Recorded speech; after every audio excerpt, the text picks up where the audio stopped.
Hi guys, என் மூஞ்சி பற்றி யாரும் பயத்துறாதீங்க, இப்போதான் கொடூரமாக இருக்கு. இன்னைக்கு நான் ஒரு இன்ட்ரெஸ்டிங்கான ஃபேக்டோட வந்திருக்கேன். என்ன ஃபேக்ட் தெரியுமா?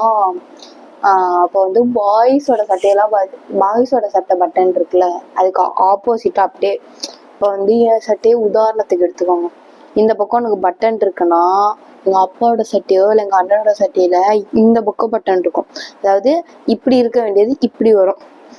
அந்த மாதிரி தான் ஆப்போசிட்டாக இருக்கும். எதனால ஆப்போசிட்டாக இருக்குது அப்படின்னா வந்து அந்த காலத்துலலாம் வந்து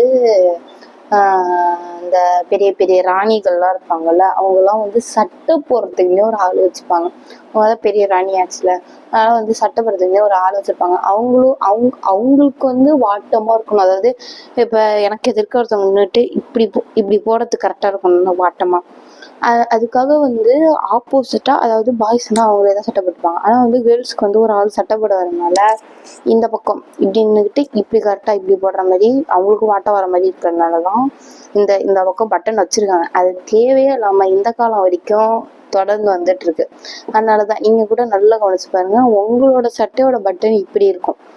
ஆனால் உங்கள் அப்பாவோட சட்டையோ இல்லை உங்கள் அண்ணனோட சட்டையோ, உங்கள் 2 பேர்ல யாராவது ஒரு சட்டையை என்ன கவனிச்சு பார்த்தீங்கன்னா இப்படி வந்திருக்கும். உங்களுக்கு இப்படி வந்திருக்கும், உங்களுக்கு இப்படி வந்திருக்கும். நல்லா கவனிச்சு பாருங்க. இது வந்து தேவையில்லாம வந்து கண்டினியூ ஆகிட்டு வருது. இதுதான் காரணம் எதனால வந்து சட்டை வந்து ஆப்போசிட்டா இருக்குன்ட்டு. நன்றி, வணக்கம். அடுத்த வீடியோல பார்க்கலாம்.